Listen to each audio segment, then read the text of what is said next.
Am I the a-hole stories? Update: am I the a-hole for asking my sister to leave after she tried to kick me out of my own house? Original post. My 26 female sister, who I'll call Emily, moved in with her husband, 29 male, who I'll call Roger, 2 years back. Emily and I were never very close, but we were family nonetheless. Recently, they decided to get their house renovated, and because it's been quite disastrous at their place, they asked if they could move in with me last week. I was a little shocked because we haven't spoken in a while, but I said it would be fine with me. Suddenly, Emily wanted to have a talk. She asked if her and Roger could have the place to themselves on Christmas Day and Christmas Eve. I asked where she thinks I can go. Her response? I don't know, get a motel. She continued to tell me how I can afford a couple days in a motel and it won't kill me. She told me it's nothing against me, it's just that they have their own traditions and like to spend the holiday together. They chose to get their house renovated during this time, knowing it would interfere with their Christmas traditions. So, I asked them to leave. I can't put my life on hold and move out because they want to spend the holiday with each other. They won't be homeless, my parents took them in, but they called me absolutely infuriated because I refused to let them stay, and wouldn't let them enjoy the holiday after all the trouble they went through with the renovations. Am I the a-hole?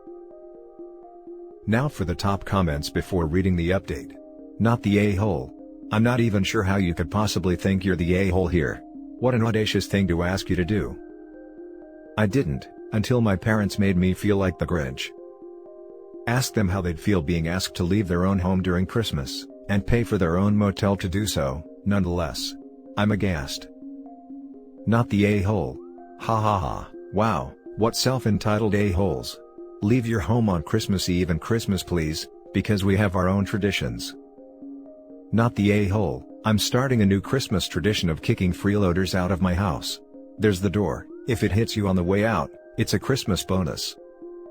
Info: are your parents leaving their house on Christmas so your sister can host her annual intercourse under the tree party?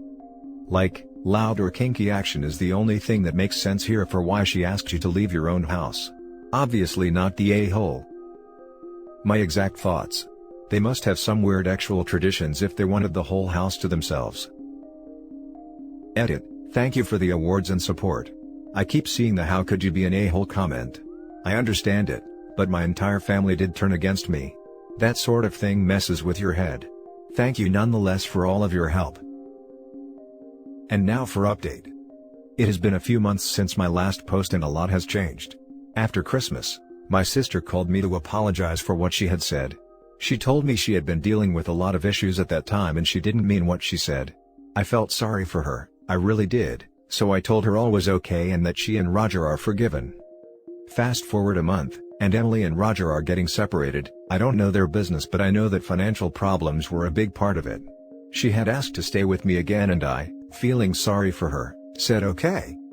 The first day she came to stay with me was great. We got along well, ordered takeout and watched a movie together. Something we haven't done since we were very young.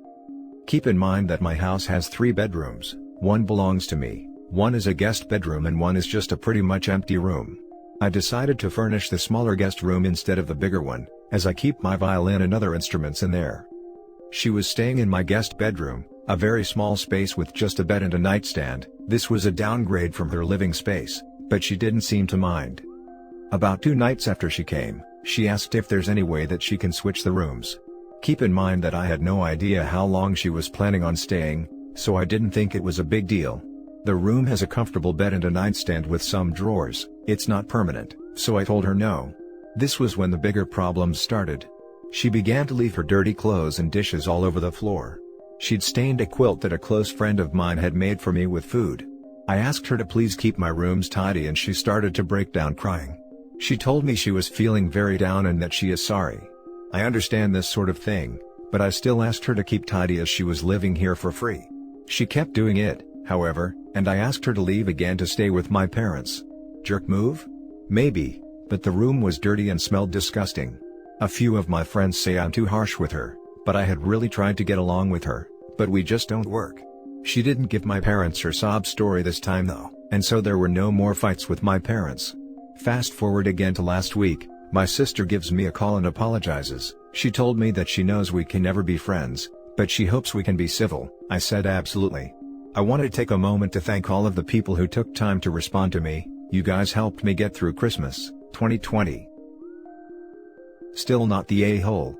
Sounds like your sister has some stuff to work out that has nothing to do with you. Love the update, and good for you. You were willing to forgive and help, but stood by your boundaries. However, I would have your sister talk to someone. It sounds like she is going through a lot, and the sluggishness could be a sign she is depressed.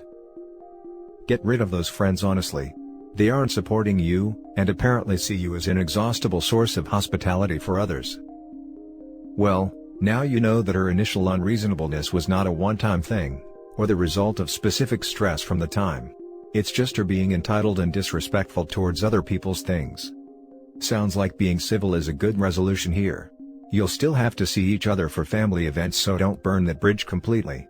But you certainly shouldn't be doing her any more big favors now that you know how she responds. Not the a-hole. I understand going through depression, and the feeling of giving up on doing basic things, but I still don't think you were compatible in terms of living in the same home. You made the best decision for both of you and your overall sibling relationship.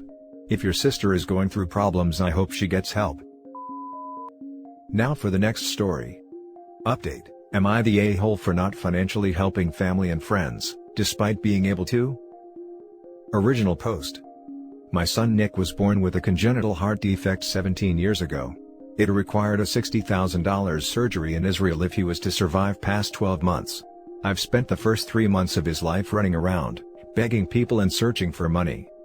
My parents gave us $100, they had well-paying jobs and guaranteed state pensions. When I asked my brother for help, he mumbled something about needing to save for his daughter's college. She never went, by the way. Anyone who met her could have told him that much. They did take regular vacations overseas though. My department of 40 at work donated $30 on a card. At one point, I was seriously searching for ways to sell my kidney and liver. My in-laws sold their apartment for $35,000. Best friend gave me another $7,000, which was all he had. Accepting his help was one of the few times I cried in my adult life. I sold my car and every piece of furniture and electronics that wasn't bolted to the walls. My in-laws moved in, and we've spent the next 5 years living together, 5 people, crammed into a 2-bedroom. Surgery was a success. As fate has it, I started a hustle and it took off. After years of hard work, I moved our HQ to a Central European country to be closer to our EU clients. Even discounting for about 2/3 of my wealth that is tied up in the business, I am a multimillionaire. My in-laws now have a 4-bedroom house. We pay for them to go on vacations 3 to 4 times a year, or did before 2020. My son is a hard worker who makes me a very proud father. I can't say that I hate those who didn't help back in the day. Hate is a strong word. Rather, I feel like I've learned my lesson and don't expect anything from them. I don't invite my parents for visits. They are welcome to pay for their flights and a hotel room, but I won't cover their expenses like I do with the in-laws. My brother asked for a loan to start his business 5 years ago. I said the time wasn't right. 2 months ago, his daughter got into a car accident, drunk driving. Nothing seemingly life-threatening, but a lot of nasty scarring on her legs that require a costly cosmetic surgery. I suggested he looks into downsizing as I am focused on helping my kids get good education.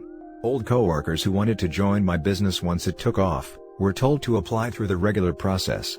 Except for my best friend. He's been my partner from the start and I sleep better at night knowing we've got each other's backs. It comes without saying there have been lots of very unhappy people in my life. In our culture, you're expected to support your community and family, do favors. Nepotism is very much an ingrained thing. You're supposed to bring over your family if you're lucky enough to root yourself in the Western world, help friends emigrate.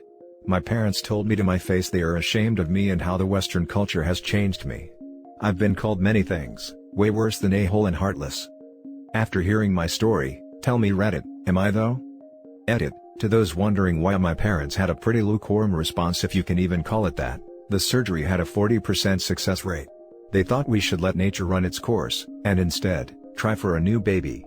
It may sound horrendous to Westerners, but it's not that cold of a statement to someone in our home country, but obviously wife and I didn't take it well.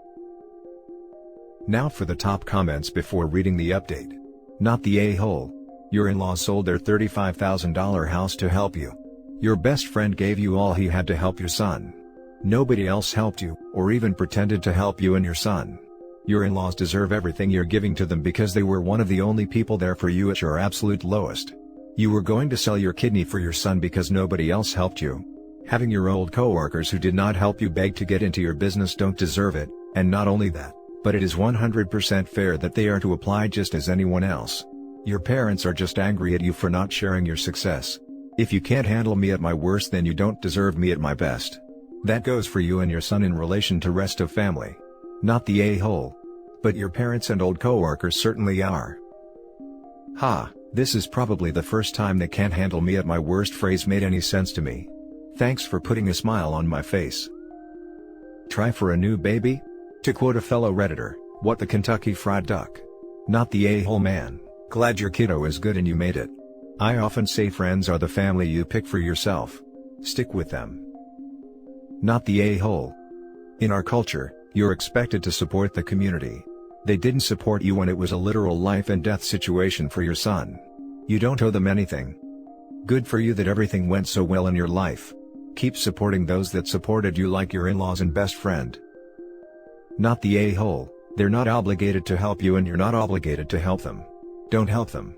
But your parents commented about, let nature run its course and instead try for a new baby. Like, what the hell do they smoke? Who tells that to anyone?